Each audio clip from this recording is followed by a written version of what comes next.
Good evening, friends, and a warm welcome to you all and Her Excellency, the High Commissioner for Australia, Harinder Sidhu. This is our second visit to the club. This facility did not exist when she was here last in 2016, I think. We managed to do the event in the bar room, which is very small. We are having it renovated. This is a brand new facility. We are delighted to welcome you here during the 60th anniversary of the founding of the Foreign Correspondents Club. Friends, let me introduce High Commissioner Harinder Sidhu. She has held the post of Australia's High Commissioner to India since February 2016. She also holds non-resident accreditation to the Kingdom of Bhutan. Ms. Sidhu brings over 30 years experience in government. She began her career as a diplomat with the Department of Foreign Affairs and Trade. Before her appointment to India, she served as head of the department's multilateral policy division with responsibility for Australia's relationships with UN and UN agencies, the UN Security Council and the Commonwealth. Between 2008 and 2013, Ms. Sidhu was the first Assistant Secretary in the Department of Climate Change. Prior to that, she served in several senior roles in government, particularly on defense and national security matters in the Department of the Prime Minister and Cabinet and the Office of National Assessments. Ms. Sidhu has served overseas at Australian embassies in Damascus and Moscow, and was also posted to Cairo, where she studied the Arabic language. She holds degrees in economics and law from the University of Sydney, and she is of Indian origin, incidentally. A warm welcome to you, and thank you for accepting our invitation. Peter Verghes's iconic report, one of the best I have seen with any country, as a matter of fact. He made some specific recommendations, and I thought it was a very, very important document. It figured prominently when the Indian president was in Australia a few weeks ago, and we are delighted to hear that the Prime Minister of Australia said 20 of Peter's recommendations have been accepted. So we're using that as a peg to discuss Australia's relationship with India. We now have more than 700,000 Indians living in Australia, and every year 70,000 Indian students go there to study in their universities. So now, Ms. Harinder Sidhu, please. Thank you so much, Mr. Narayan. Thank you, Mr. Gupta, and for your very warm welcome.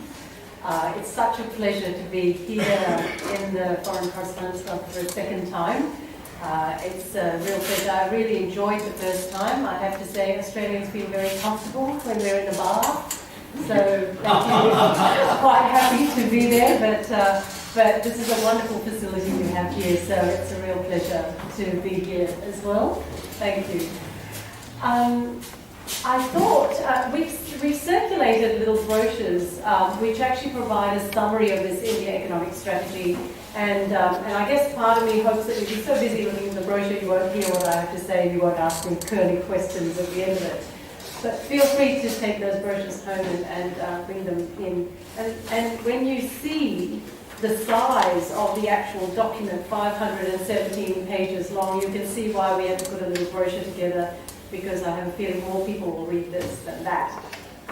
I thought what I'd do today, we often talk about, relationships between two countries and abroad. We talk about how long we've had relationships, we talk about the military and security dimension, we talk about visits backwards and forwards. There's a standard language that we use. Today I thought what I would do is just deep dive into the economic relationship and to just explore why we went through the trouble of constructing a report like this and what we hope to do to build a relationship going forward. And I think that will provide the basis for a very good conversation. So to start off with, just to be clear what we're talking about, this report is called the India Economic Strategy to 2035. It is an independent report to government by Peter Varghese, who was our former Australian High Commissioner to India, one of my predecessors here. He also went on to be our Foreign Secretary for a period. Upon retirement, he is currently the Chancellor of the University of Queensland. I think by any account, Peter Varghese is considered one of Australia's most eminent Australians, but he is also, I think, one of our most eminent experts on India. So I think the choice of Mr. Varghese to conduct and to pull this report together was very, I think, an inspired choice. It does open the question, why did we bother going to all of this trouble? It's a very big report. It took a whole year, a little over a year to construct.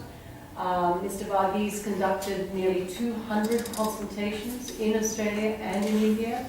He established reference groups on either side so he could test his conclusions as he went along, engaged a wide range of Australian and Indian business into this question. And really, the thing that prompted it was a simple realization which Mr. Varghese puts forward right in the front of the report. He says that in the recent years, what we've seen is the Australia-India strategic relationship, political relationship, really click up to what he calls into the top gear. But the economic relationship hasn't matched where we've gone with the political relationship. It's still stuck in second gear, he says, it's not quite got there. And so the essential question that the report examines is, how do you take this economic relationship, which everybody agrees we should have a lot more in common than we do, which is there's a lot of natural things we have in common, it should be a bigger relationship. How do we take that to the next level? Now, I remember myself when I last spoke here at the Foreign Correspondents Club, I talked about the fact that we needed to do more on our economic relationship. So just to give you a couple of examples. Currently, Australia's exports around the world, India is our 5th largest export market. But 24%, so about a quarter of Australian exports go to China.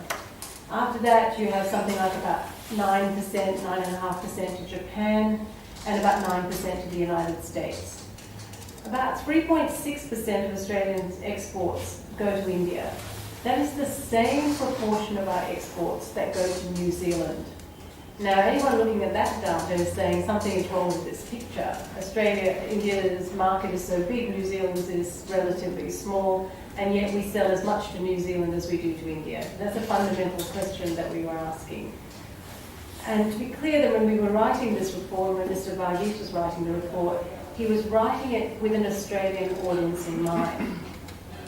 So one of the things he also observed in his consultations was that the level of what he calls India literacy in Australia. So remember, this is a report pitched at Australians, not pitched at Indians. The level of India literacy in Australia was still quite low. It's usually the case that when two countries talk to each other, they do it from second-hand information, sometimes slightly old information. That's normal. We operate off stereotypes and those sorts of things. But I think in our case, the low level of understanding about India across Australia, particularly in the corporate sector, was proving to be a bit of a barrier to building the economic relationship. And if I may say so, I think we suffer the same challenge also in the reverse direction about Indian understanding about Australia. So Mr. Varghese concluded that really one of the tasks of this report is to explain India in ways that are accessible to business, to help them find a roadmap into engaging with the Indian economy. And he's done And the information in the report actually is very current, it's very comprehensive, and it does actually give a very up-to-date and easily accessible picture of India to Australian businesses, many of whom have not engaged with India for many years or have outdated ideas. As to what's in the strategy, it's not an academic document. It's really meant to be a practical roadmap for how to do business with India and where do you start. It answers that question, how do we grapple with India? For Australian businesses that deal with East Asian countries, often the entry point is very straightforward. But India is a complex market, 29 states, a very diverse economic base. It's very difficult to see sometimes where you would start. And so what the report set out to do was to find a way to have people find their way in. Along the way, it also sets 3 very high-level goals for an economic strategy. If we are to have a successful economic relationship, the report says, what we have to do is we have to lift India into Australia's top 3 export markets, from number 5 to up to the top 3. The second thing we have to do is we have to make India Australia's 3rd largest destination in Asia for outbound investment. And at the time the report was drafted, this meant a 10-fold increase of Australian investment in India from where it currently was, from $10 billion to $100 billion inside that 20 years. That's quite a challenging goal. And the third goal is to bring India into the inner circle of Australian strategic partnerships with people-to-people ties as close as any in Asia. And that's an understanding that there is a dimension to this relationship that involves people-to-people links in a way and at a depth and an intensity that we haven't really experienced with other economic partners in Asia. And it's a comment on the nature of the Indian economy in that sense. So how do we actually build this roadmap to get us to those goals? What the report does is it comes up with what's known as a sectors and states framework. It says instead of thinking of India as a single country, a single spot, and 3 or 4 areas you might work at, actually come at India as a collection of states. And this is a recognition that every state in India is unique and independent and has its own personality. And I think anyone who lives in India understands that. That's where your diversity comes from. And the second thing it does is says, well, think of it as also come at it from the sectors where Australia and India have particular complementarities, where in fact Australia's strengths and India's strengths, or Australian strengths and Indian needs line up very well. Having looked across the whole range of those things, Mr. Varghese landed at 10 priority sectors and 10 priority states. So you see this in this diagram that's in this document, where you have the 10 priority states are listed inside and the 10 priority sectors are listed out there, and I'll walk you through those in a moment. Just a word of caution here. The 10 priority states that were selected were not by way of making a comment on individual states as being good or bad. They're selected because those were the states that held the most promise for relations and complementarity with Australia. And they're also the ones where the particular sectors that those states did well in had good complementarities with Australia. So if you take West Bengal, for example, you've got the minerals and the coal industry there. Well, of course, there's a good connection with Australia's mining sector, for example. With the 10 sectors, we then went on to whittle that down to 4 what we call leading sectors. And of those 4, one was nominated a flagship sector, which is the education sector. And by education here, we mean the full gamut of university education, skills training, school, the whole work, the whole breadth, anything to do with the learning sector. The other 3 leading sectors were resources, agribusiness, and tourism. And I think when we were talking about people-to-people links before, it's interesting that 2 out of the 4 top sectors really involve people-to-people connections, education and tourism. So you put those forward. The reason, I'll just dwell on education for a minute. The reason why we identified, and Mr. Varghese identified education as a flagship sector is not just because the Australian education presence is growing in India, but because we've started to find that education tends to open the door to commercial links in other sectors. So let me give you an example. Australia and India is a mining partnership which we have headquartered at the Indian School of Mines in Namba in Jharkhand. The backbone of that partnership is an education partnership. There are joint PhDs being conducted, there's exchanges of faculty, etc. But at the same time, to support that, there is also engagement in the business of mining on the Indian side, on Australian technologies that can be provided. So you've started to see what starts as an education relationship starts to open out to a commercial relationship. And that's how we're starting to build these business links. So education is really important. And Mr. Narayan explained that, 70,000 Indian students are going to Australia to study at the moment. I think next year we'll see the number go up again. Those numbers are going up quite exponentially every year. And India is now the second largest source of students for Australia.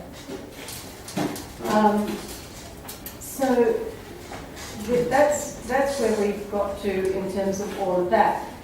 I want to say just one last thing about the diaspora, the Indian diaspora in Australia, because I think that's a feature of this relationship that we haven't really had so much as a feature of any other relationship with other countries to this extent. The Indian diaspora in Australia has grown dramatically in the last 10 years or so. In fact, it's tripled the numbers of Indian-born Australians. Currently, there are something like about 500,000 Australians who were born in India. Now that may not seem like a lot to you, but that's 2% of our population. What that's saying is 1 in 50 Australians was born in India. And that's quite a stunning statistic when you think about that.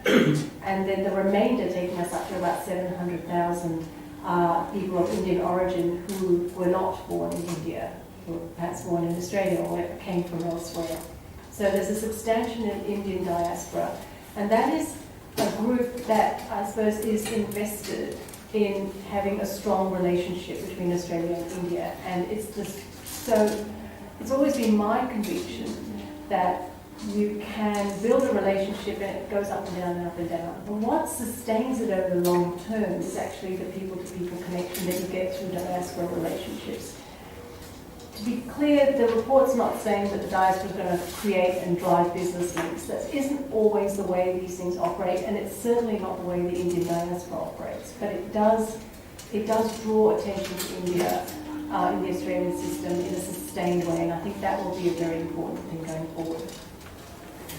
Mr. Varghese makes 90 recommendations in his report. He likes to keep us busy. And I must say, when I saw the 90 recommendations, I thought, oh, there's a lot of work here. But not all of those recommendations can be implemented by government. A lot of these recommendations actually go to the sorts of things that businesses can do, or individuals can do, or communities can do. So it's not always something that government can implement. And he divided those recommendations into long-term and short-term recommendations. So on the 22nd of November, as Mr. Narayan points out, our Prime Minister, in the presence of the President of India, who is visiting Australia, announced in Sydney that the Australian government would accept the report. We are adopting the sectors and states framework set out in the report, and that the government would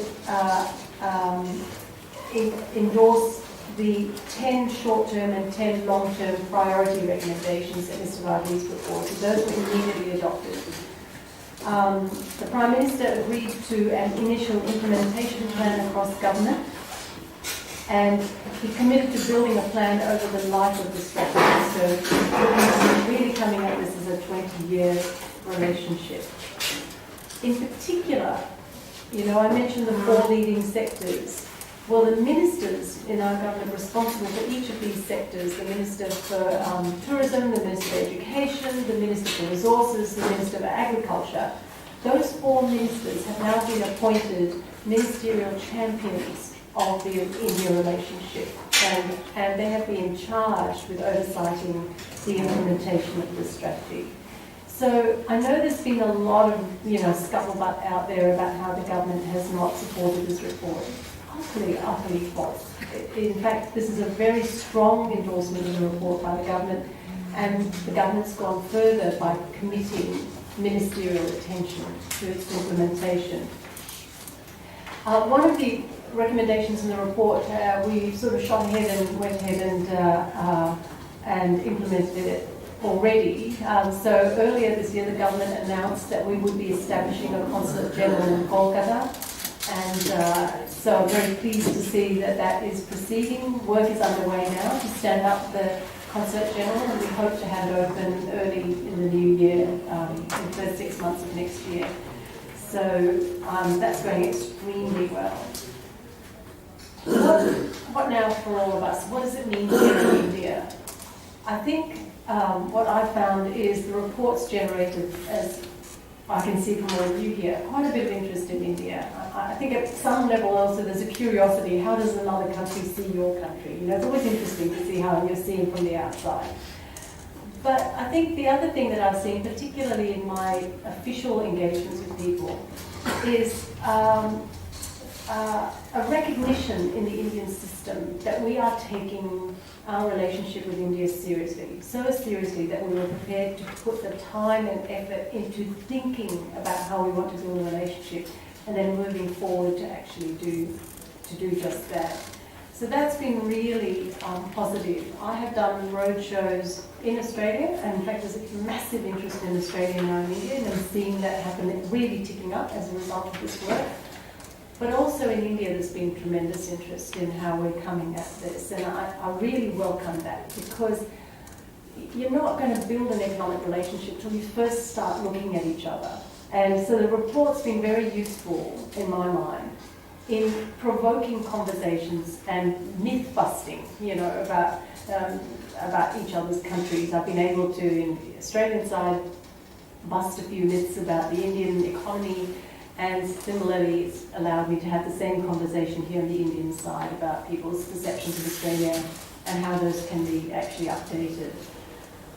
The other thing I've been very pleased to see is that when Minister for Commerce, Minister Prabhu, went to Australia in June, he was very impressed by the report, and he announced that he would be commissioning a reverse report. Peter Varghese said, well, it'd be very nice, we're doing all this work, we want to build a relationship with India, but it has to be a two-way thing.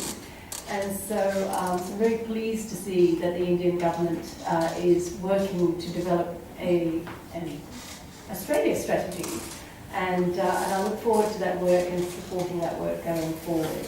So we're in a very good moment on the economic relationship. I think we have an awful lot that we can connect with each other on. There's a great deal of potential in the relationship. And in fact, as Peter Varghese says in the book, he says potential is the word that we use a lot to describe India. The time is now to actually make that come true, and it's really interesting that the subtext of this report says navigating from potential to delivery, and it's exactly what we're aiming to do. So we'll stop talking about the potential and start actually making it happen. So I'll leave it there.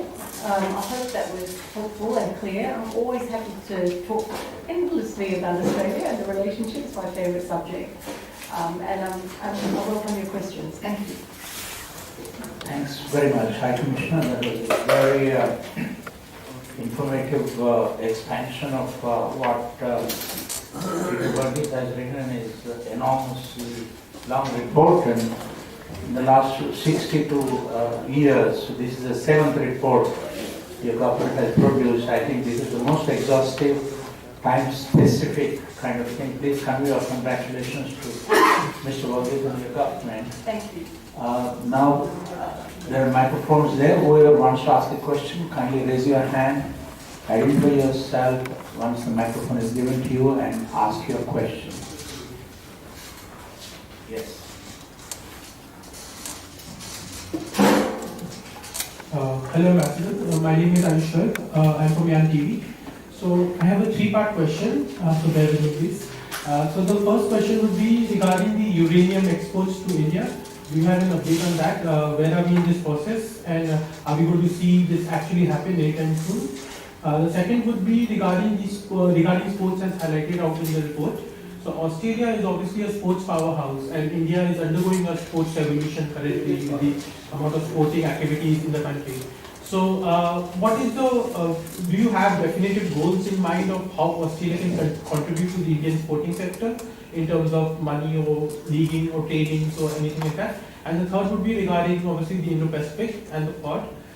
Can we see Australian Navy join the Indian, Japanese, and the Americans anytime soon, say in 2019? Do you have an update on that either? The Australian Navy join what? Joining the Indian, American, and Japanese navies in the high seas? Malabar or anything like that?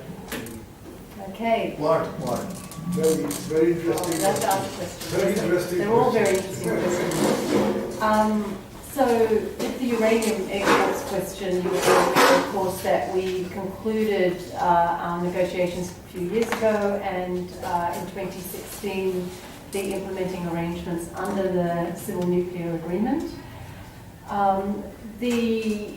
And last year, I believe it was, we sent a sample to India for testing. I believe that sample showed that we needed a different kind of, that the provider needed a different kind of uranium. And please bear with me here, I'm not an expert on these things. But so my understanding is that there's a lot of engagement going on between Indian buyers and Australian suppliers. Unlike the Indian system, in the Australian system, our uranium miners and suppliers and exporters are all privately owned. So I'm actually quite constrained in what I can say, in fact constrained in what I actually know, because a lot of these things are commercially confidential. But what I can say is I understand that there is some very active discussions underway to take forward the export of uranium, and I'm hopeful that we can come to a place where all of that can be conducted to the satisfaction of both governments. Oh, right, so you've got two more questions. Sport. I'm very mindful when I answer a question on sport that we're in the middle of a test series. So I don't want my comments to be taken out of context, but as you can imagine, there's some caution about making Indian sportsmen even better than they are. But in all seriousness, we've had a long-standing partnership, and this goes back to this point of education opening the door to other engagement. We've had a long-standing partnership with the National Institute of Sport in Patiala, I think, and the Sports University in Chandigarh, I think it is. So it seems to all happen in Punjab.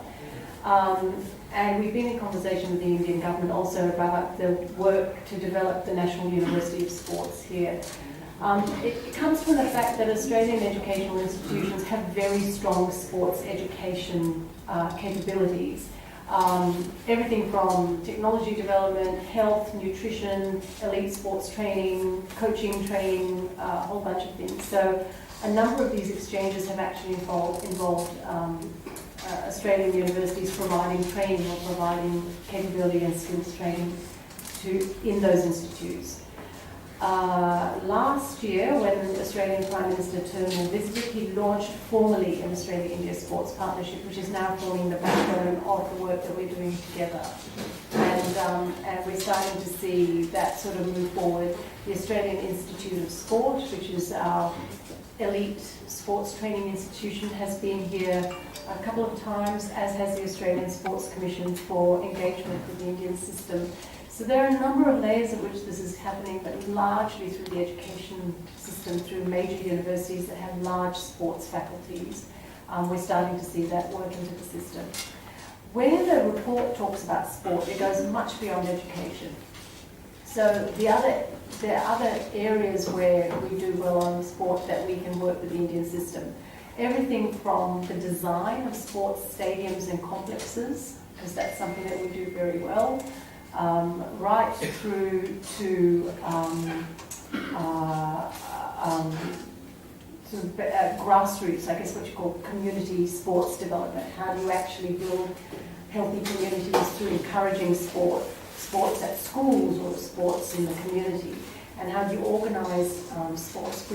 We've run seminars here on governance of sports bodies. So, how do you actually make sure that you can create peak sports bodies that report? Is because of the simple thing which we started, is that actually if Indians are thinking about Australians, they think sport. And so we're already doing a lot. It's a way of capturing that and providing focus on that part of the relationship. That's sport. Indo-Pacific. So we have actually a very vibrant military-to-military relationship. In the last year, we've seen exercises, in the last year and a half or so, we've seen joint exercises between our two armies, navies, and air forces, and even our special forces. The tempo of military-to-military engagement between Australia and India is very high. I'll just give you a statistic. For many years, we used to have about 4 or 5 joint defence activities a year between us. In 2017, that went up to about 24 individual defence activities between our two countries. That's a lot. This year, we've gone over 30. So there's a lot going on. And when you see that level of defence exchange and military exchange between the two countries, what you see is the display of a very high level of trust and confidence in each other. You don't do this sort of thing unless you have a strong relationship with each other. So this year, India, we were so delighted because India participated in 2 multilateral exercises that Australia held. One, an Air Force exercise Pitch Black, and the second, which was a multilateral regional exercise, lots of countries from Southeast Asia exercise Kakadu. And in the case of one of those, India and Australia engaged in an air-to-air refuelling exercise. Now that is actually not just a bunch of people sitting there looking at each other, it's a genuine operational exercise, and we were so pleased that we were able to do that. I think that level of military engagement, it is unprecedented in our relationship. We've never taken it that high before. We are in March, April next year. Just today, our Minister for Defence announced that Australia will be conducting exercise Indo-Pacific Endeavour, which will be a very large naval exercise, and that will actually focus on the Indian Ocean. And as part of that exercise, we will be conducting our bilateral naval exercise, the 3rd iteration of our bilateral naval exercise around Vizag and Chennai. So we'll be doing quite a bit there. Now you asked about other multilateral exercises. So suffice to say, we're always open to that. But if there's an exercise involving other countries, it is for those countries to invite us in. It's not for us to charge in. So we have now a very strong basis for lots of military engagement that involve India in many combinations. And really my message is we're still open to doing more in different combinations. I think that's as much as I can say. Your Excellency, Australia has this clean coal technology, coal gasification, coal to liquid. Are you going to part this technology to India? Next question is, Australia has about 350 Aboriginal nationalities. Can you throw some light on these 350 Aboriginal nationalities, and what are the government schemes to protect their language, culture? A very good question. There is interest in the Indian side, so I don't think that there's any barrier there. if Indian companies want to utilize or access the technology, they certainly can do that on a commercial basis through joint investments or through other regimes. And so we're always very happy to do that. And in fact, that's what the economic strategy is looking at, trying to encourage more of. In fact, we see the future of coal in India is very promising because India is still needing to expand its Clean coal technology. yes, clean coal, exactly. And so, Australian coal, as you know, is very high in calorific value, very low in ash content, by and large, is very, very good quality. We've also started to develop coal seam gasification, so we're using methane, those sorts of technologies, which we're of course always happy to share. And it just really takes bringing the right partners together to be able to make that happen.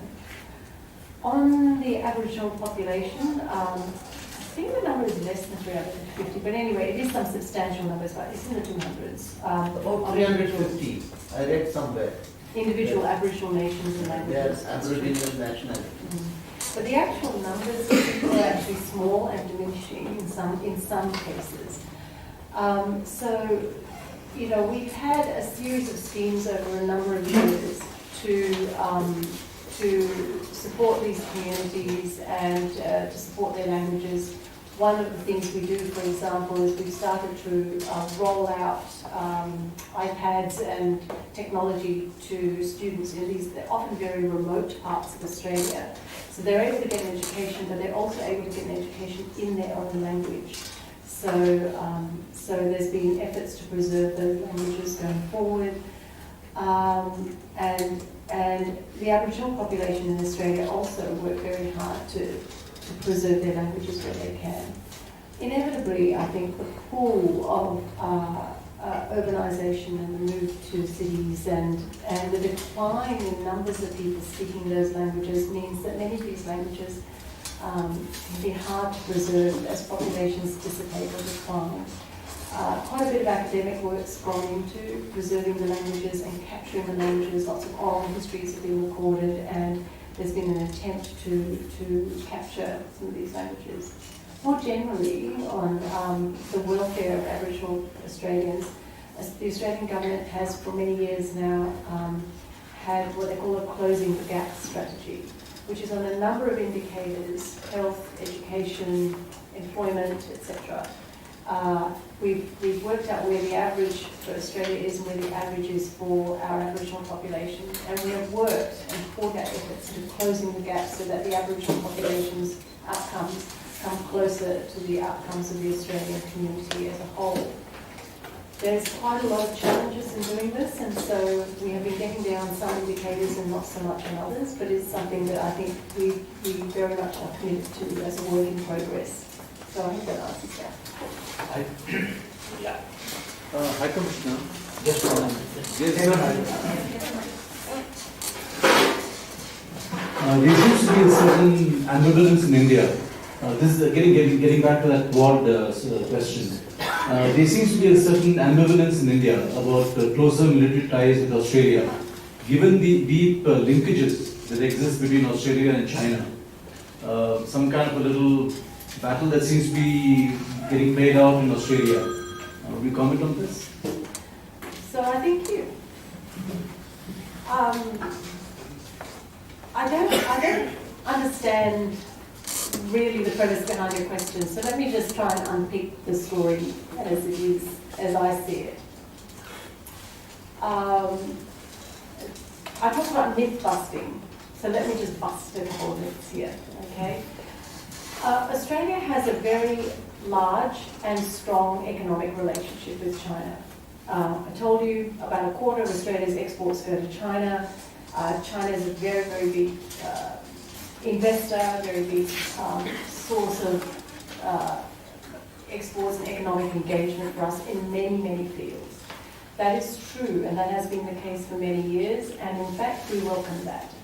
We know that China's rise has, generally speaking, been good for the world economy. It has brought the cost of many consumer goods down. It has lifted millions of people out of poverty.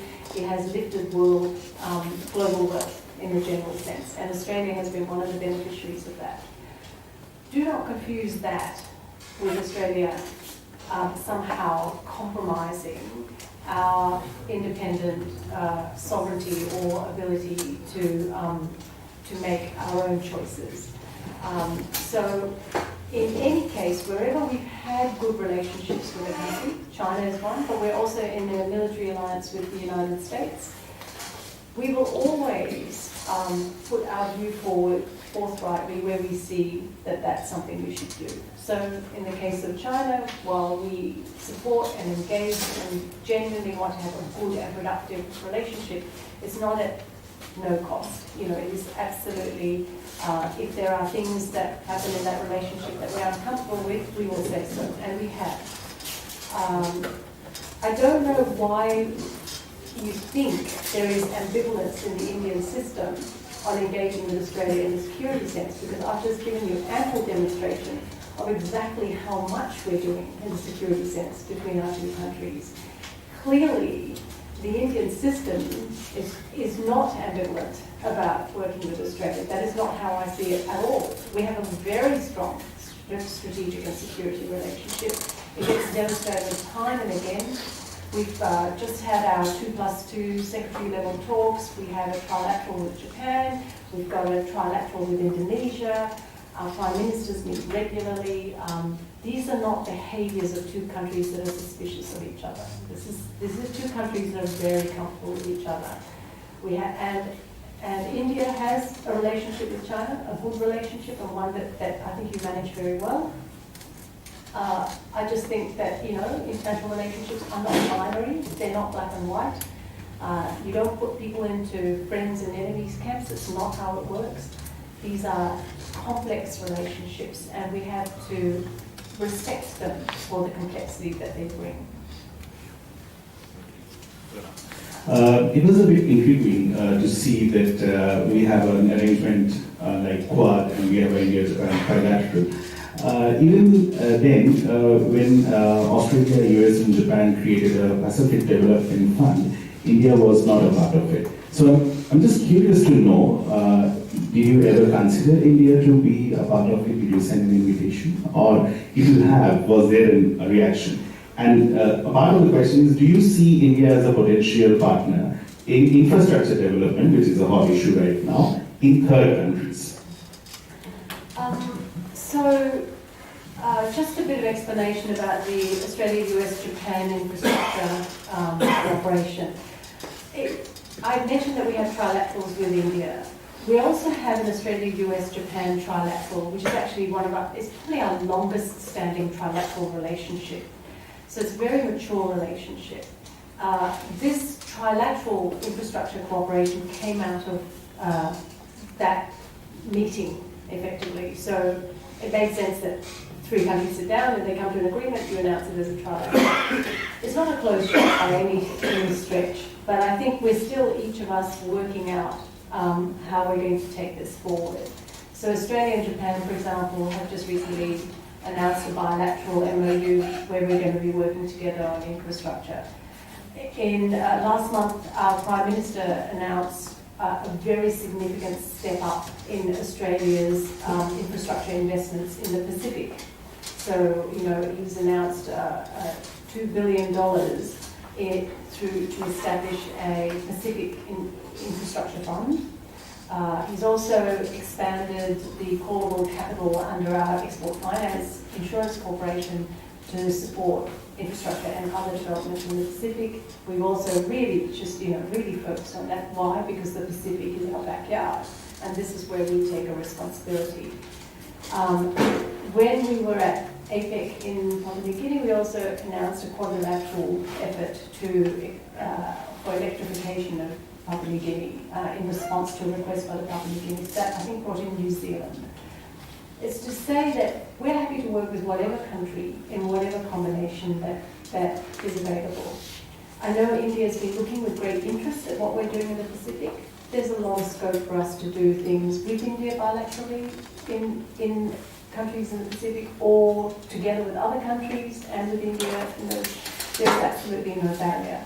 You asked whether we had invited India. We're not in the business of doing that. These are conversations and announcements that come out of these meetings and various permutations. But I'm sure that down the track, there will be some permutation of something like this, which will include India. I can't see why it wouldn't. These things have to take time to evolve and to mature into the kinds of announcements that we have. And it is still the case that many of our strategic engagements with India are still relatively young. And they just will mature with time, and they're going in exactly the right direction. So it is good. The direction is positive. High Commissioner, people often say that the Indo-Australian relationship is primarily confined to curry and cricket.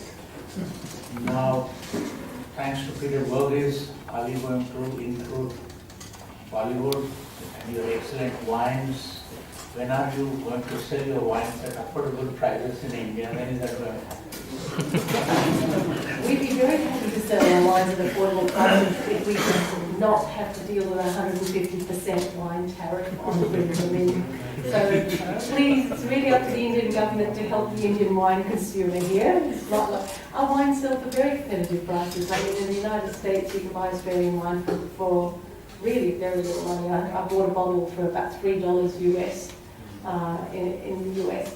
But, the same goes with Europe, where we sell a lot of wine. We're one of the biggest wine exporters in the world. London, too quick for Jacob's Creek white wine. Exactly, and it sells for very little in Australia as well. So it is entirely possible, but it's out of my hands. May I encourage you to encourage your governments to offer that? I'm creating a lobby group here. At least for the foreign correspondent club, it should be free. Well, I think you have to put that to your government and to perhaps Jacob's Creek as well. So that's true. But there is a lot of scope, and the serious side to that question is to say it does take two to tango, and the sorts of things that we can do. In Australia we don't manage trade. We really have a view that we leave that business to those who are best equipped to do it, which is the corporations and the businesses who are in that business. They can make the best choices about what to do and where to do it. But there is a role for government to facilitate trade, to keep your barriers open, to keep your doors open. And we realised in Australia a very long time ago that if we closed ourselves off, the only people who would suffer would be us. And so from about the 1980s, we went down a path of unilateral trade liberalisation. We've dropped all our tariffs. Our average tariff rate is very, very low. In fact, there's zero tariffs on most things. It's one of the most open markets in the world. Now, I'm pleased to see that India has been doing that on the foreign investment front. And I guess, we live in a world now where I think the instinct is to close in and to raise protectionist walls. I think that would be a mistake. It really is very important that we resist those calls to protectionism and that we keep our markets open to each other so we can all benefit from the economic growth of others and we can all live, together.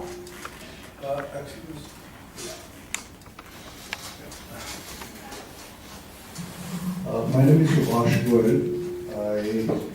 I am the General Secretary of about 10 to 11 associations of the country, the Umbrella Organization Federation. I also write a lot on tourism.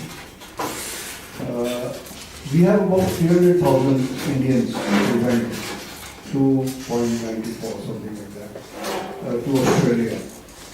And the number of Australians coming to India has not increased. Not what my numbers are saying. Hmm? Not what my numbers are saying. What are the numbers you have? It's about the same. It's about 300,000. So how do we take it to the next level? That is one.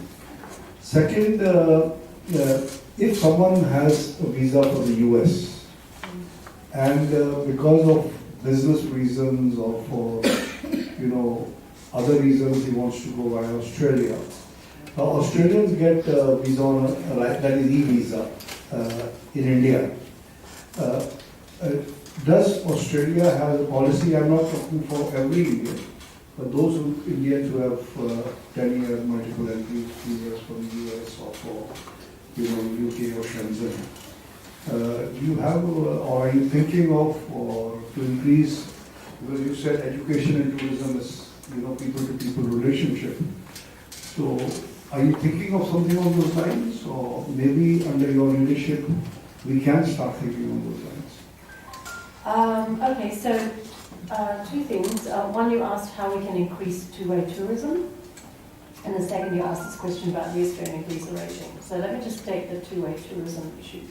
If I may politely say, 300,000 Australian tourists to India is a much larger proportion of the Australian population than 300,000 Indian tourists to Australia. So we would welcome more Indian tourists to Australia, and I'm so pleased actually for all that. Tourism numbers have been going up 15, 18% year on year, every year that I've been here. And clearly that's ticking up very well and very quickly, and that's very positive. In response to that, we launched in July this year the ability to apply for tourist visas online. And what we're able to do when you apply online is you actually can get much faster turnaround, because you're not having to wait for paper to work its way through a system. And so we've been able to meet the volume and the demand in that sense. So we don't have an e-visa for Indians as you would suggest. It's not an automatic thing, but applying online certainly makes it less painful. You don't have to rock up somewhere with your passport and your documents. You can just do it all online, and it's done very smoothly and efficiently. So that's one thing. With respect to these questions about, have a US visa, can I have an Australian visa? Bottom line is we're a different country. We're not the United States. We have our own rules about what you have to do to meet our visa requirements. And generally speaking, people with a legitimate business need do get these visas. I'm not aware that we give 10-year visas to anyone anywhere in the world. I do believe we give 3-year or sometimes 5-year visas, and that's about design. So if we do, it's just not our policy globally. We have a very different approach.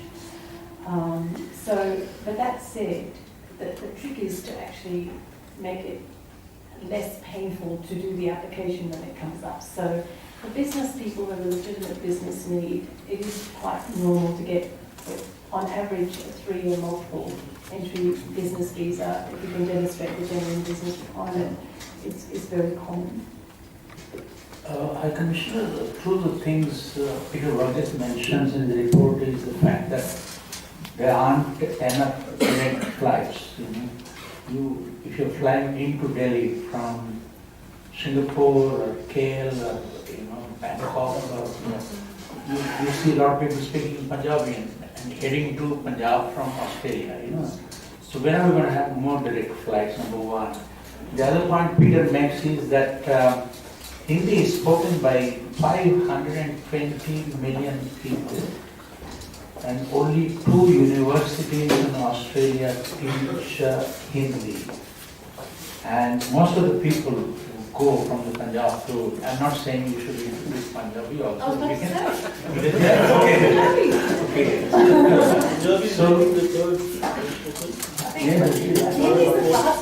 Most of the people are from the Punjab anyway.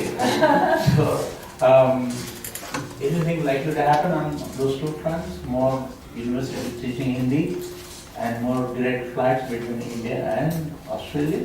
Well, you're going to ask me my opinion. I wouldn't mind a university teaching Punjabi, and maybe my Punjabi won't be so bad. Look, I don't disagree with Peter on the direct flights or on the universities teaching the language at all. I think both those things are very valid points to make. Probably out of everyone in this room, I travel to Australia the most, and trust me, nobody wants direct flights more than I do. Air India does fly direct to Sydney and Melbourne, and in fact that's been going so well that they're looking at increasing their numbers of flights. It is something that I think the sheer numbers would suggest if you start putting direct flights on, it in and of itself expands the market in both directions.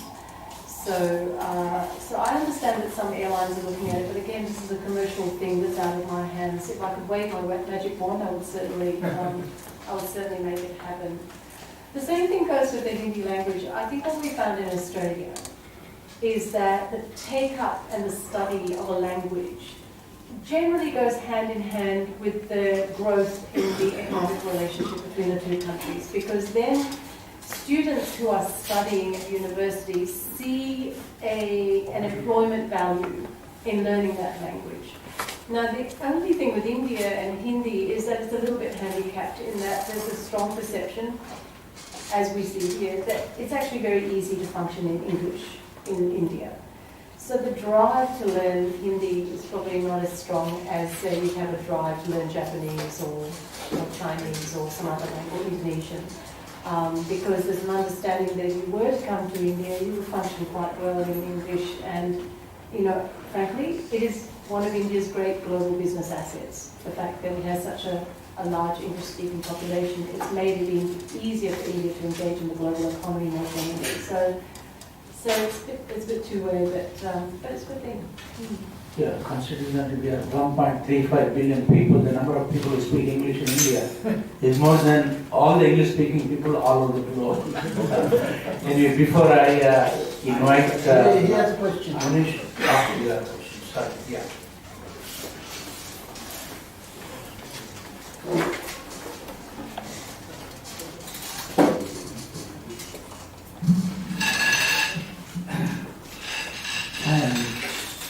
I am a retired professor, Subhankar Ghosh. I see this economic opportunity that we have made it, and I'm thankful to Mr. Peter Burgess who has done this, taking a lot of pains.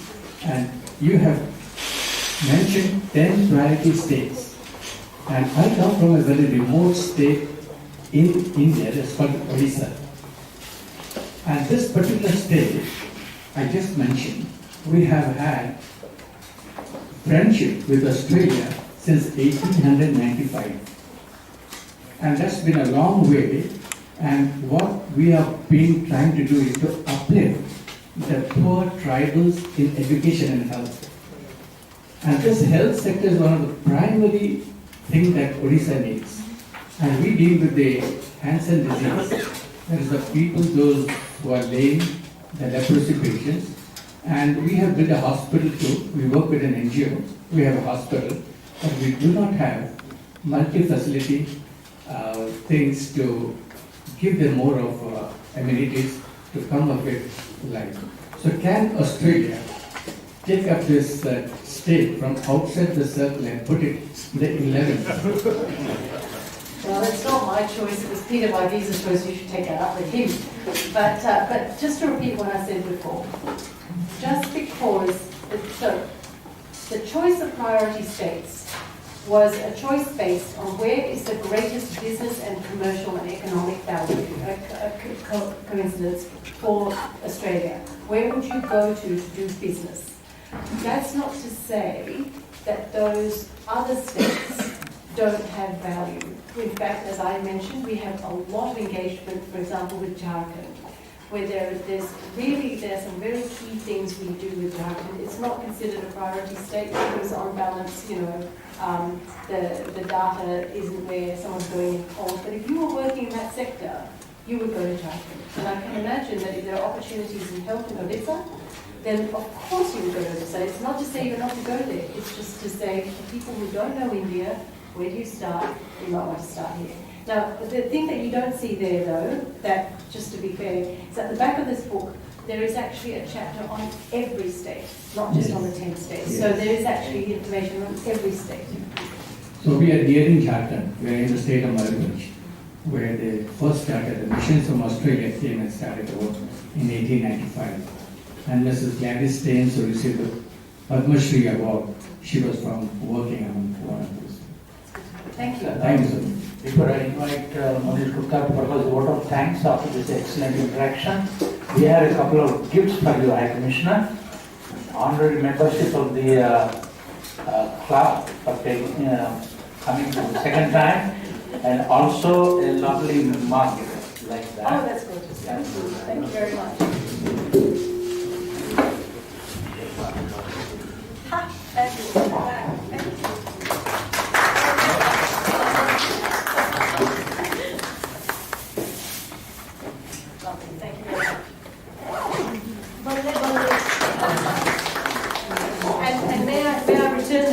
by presenting you with your own copy of the India Economic Strategy.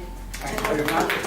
It goes to the FCC library. If you guys want to refer to it, you're most welcome to visit the club library on the first floor. Thank you. Thank you very much. Manish. Well, as always, it's a pleasure to hear from you, High Commissioner. Thank you for coming back again for the second time. And please know that we have a wonderful facility here now. Whenever your dignitaries from Australia are visiting, they're more than welcome to address the media right here, both domestic and foreign press. And we've had instances of that where several countries have got ministers here to give this address. And you're of course welcome to come and brief us from time to time as the India-Australia relationship prospers, which we have seen it grow over time. And since you use that phrase, it takes two to tango, I think we've had two great high commissioners here. Peter Verghese and you, and I'm sure that India is tangoing with Australia now. India has had this, you mentioned the diaspora, and the diaspora has become a foundation of great relationships between India and several countries. And I think it will do so also in the case of Australia. And we see the linkages across all these sectors where the diaspora is doing incredibly well. Right next to where Peter Verghese is. The last time there was a Pravasi Divas in Australia, in Sydney, I took the minister to QUT, which is right next door to the... And QUT is full of Indian professors. And some of them are now working in India on airports of the future. Like Prasad Yadav is one of the professors from there. So I think this relationship will come of age, and I think as the Indian diaspora comes big and grows and becomes more affluent, you will see that investment coming back also into India. But thank you again. And this is a great resort. I second Venkat on it. And I was only waiting for time when Peter would come up with something like this. It's a great resource for things. And we also look forward to hopefully seeing you. I don't know if you can cut the Pravasi Divas into your schedule a little bit, or somebody from the embassy, because we are expecting a lot of the Indian diaspora and the diaspora media to show up at the Pravasi Divas in Benares. And thank you again for coming. And I also wanted to thank all of you, our members and friends, for joining us this evening for a great interaction. And let us step outside now for a more informal interaction and some tea and some snacks. Let's see the possible response. Thank you. You're a hand.